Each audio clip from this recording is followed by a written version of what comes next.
اللہ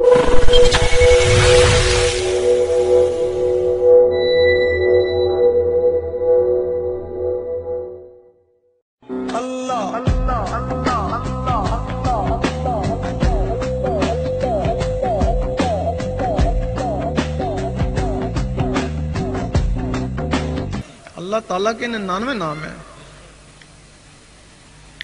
ایک ذاتی ہے، 98 صفاتی ہے۔ 98 صفاتی مل کر بھی اس میں ذات کو نہیں پہنچ سکتے۔ وہ 1,24,000 نبی صفاتی اس میں ذات والے، صفاتی اسم والے مل کر بھی اس میں ذات والے کو نہیں پہنچ سکتے۔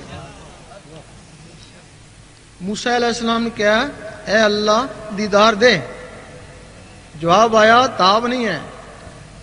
کہنے لگے کسی میں تاب ہوگی، جواب آیا ایک میرا حبیب اور اس کی امت۔ تو موسیٰ علیہ السلام کو جلال آ گیا، میں نبی ہو کے امتی کے برابر نہیں، جلوہ دے دیکھی جائے گی۔ جلوہ پڑا، موسیٰ علیہ السلام بے ہوش ہو گئے، کیونکہ موسیٰ علیہ السلام یا رحمانوں کا صفاتی اسم کا ذکر کرتے تھے، اور ان کے جسم میں جو نور آیا وہ بھی صفاتی نور آیا۔ اور کیا وجہ ہے کہ موسیٰ علیہ السلام اس دنیا میں کوتور میں بے ہوش ہوئے اور حضور پاک سامنے جا کے مسکرا رہے ہیں۔ موسیٰ علیہ السلام کے جسم میں یا رحمانوں کا صفاتی نور تھا، وہ ذات کی تاب نہ لا سکا، اور حضور پاک کے جسم میں اس میں ذات کا ذاتی نور تھا، ذات کے سامنے مسکرایا، اور حضور پاک کے طفیل وہ اسم اس امت کو ملا، تب اس کو فضیلت ہوئی، اور امت اس سے ڈرتی ہے یا محروم ہے۔ بنی اسرائیل کے نبی رش کرتے ہیں اس امت کے اوپر، وہ دیدار کو ترستے ہیں، یہ کہتے ہیں ہم دیدار کرتے ہیں۔ اگر ان کو فضیلت ہے تو اس میں ذات سے ہے۔ حضرت ابراہیم بن ادم فرماتے ہیں میں نے 70 مرتبہ اللہ کا دیدار کیا ہے۔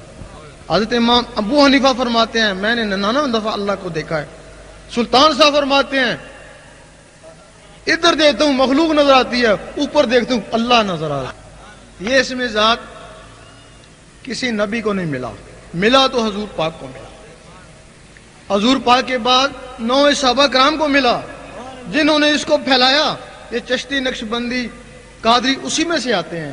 پہلے 9 تھے، اب 4 رہ گئے، 4 بھی ایک کٹ گیا، سہروردی 3 رہ گیا اب۔ اچھا، پھر 9 صحابہ سے پھر ان 12 اماموں کو جو وقت کے غوث تھے اجتماعی طور پہ پھر ان کو دے دیا گیا، پھر انہوں نے اس کو پھیلایا۔ پھر 12 اماموں سے لے کے انفرادی طور پہ غوث پاک کو دے دیا گیا، تب آپ غوث اعظم کہلائے۔ اب پھر غوث پاک کو حکم ہوا ہے کہ اب تم اس کو آگے پھیلاؤ۔ اب پھر غوث پاک نے پھر ولیوں کو پھیلانا شروع کر دیا۔ اب جو اس میں ذات غوث پاک کے پاس ہے، آپ کو کہیں سے بھی حاصل ہو جائے سمجھیں کہ آپ غوث پاک سے ہی آپ کو اس میں ذات حاصل ہوا۔ سبحان اللہ۔ پھر جب یہ ولیوں تک پہنچا، ان کے سینوں تک پہنچا، پھر اس کے بعد یہ بگڑنا بھی شروع ہو گیا۔ بگڑا کیسے؟ ولی تھا، اس میں ذات لے کے آیا، لوگوں کو اس میں ذات سکھایا، قلب کا اس میں ذات سکھایا۔ جب وہ دنیا سے چلا گیا اس کا بیٹا ولی بن کے بیٹھ گیا۔ ولایت وراثت نہیں تھی، اگر وراثت ہوتی تو نبوت ہوتی نا، بے شک بھئی نبوت ہوتی نا، وراثت، نبوت اعلیٰ مقام ہے نا ولایت سے۔ اگر نبوت وراثت نہیں ہے تو ولایت کیسے وراثت ہو سکتی ہے؟ اگر نبی کا بیٹا نبی نہیں ہو سکتا تو ولی کا بیٹا ولی کیسے ہو سکتا ہے؟ واہ سبحان اللہ۔ پھر کیا ہوا؟ پھر اس کا بیٹا وہ ولی بن کے بیٹھ گیا، وہ صدیوں سے یہ رسم چلنا شروع ہو گئی۔ ہو سکتا ہے ان میں کوئی ایک آدھ ولی آ بھی جائے، لیکن ان کی ساری اولاد ولی تو نہیں ہو سکتی ہے نا۔ اب ہمارے لوگ ان سے گئے، جا کے بیعت ہونا شروع ہو گئے، جا کے پوچھا تو سنا تھا کہ قلب کا بھی معاملہ ہوتا ہے۔ کہنے لگے یہ تو بڑا مشکل کام ہے، جنگلوں میں جانا پڑتا ہے، یہ تو بڑا جلالی ہے، تو پاگل ہو جائے گا، کیا تو جنگل میں جائے گا؟ بہتر ہے کہ تو وہ شجرہ شریف پڑھ لیا کر، اللہ، ہاں بس اسی سے رب تجھ پہ راضی ہو جائے گا۔ وہ بیچارہ ساری عمر شجرہ شریف پڑھتا رہا۔ شجرہ شریف سے صرف شناخت ہوئی نا کہ اس ولی کی کس سے نسبت ہے، اور تو اس میں کچھ نہیں ہے نا، صرف شناخت ہی نا۔ وہ شجرہ شریف پڑھتا رہا، آخر میں اس نے بھی گھر میں وہ رکھ دیا ایک طرف۔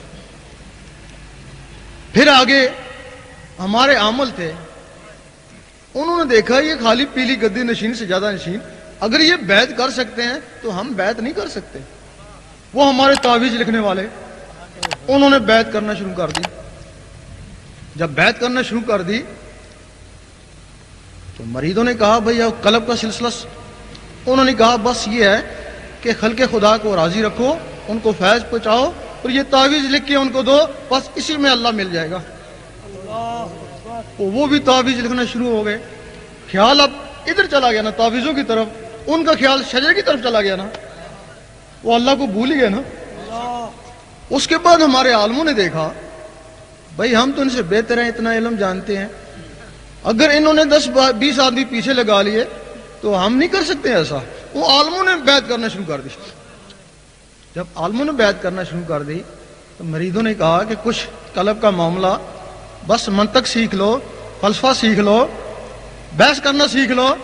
پھر کیا ہوا کہ نیم حکیم خطرہ جام، نیم ملا خطرہ ایمان۔ پھر وہ جو ان کے مرید تھے وہ بحث مباحثے میں لگ گئے، ہر جگہ بحث مباحثہ شروع ہو گیا۔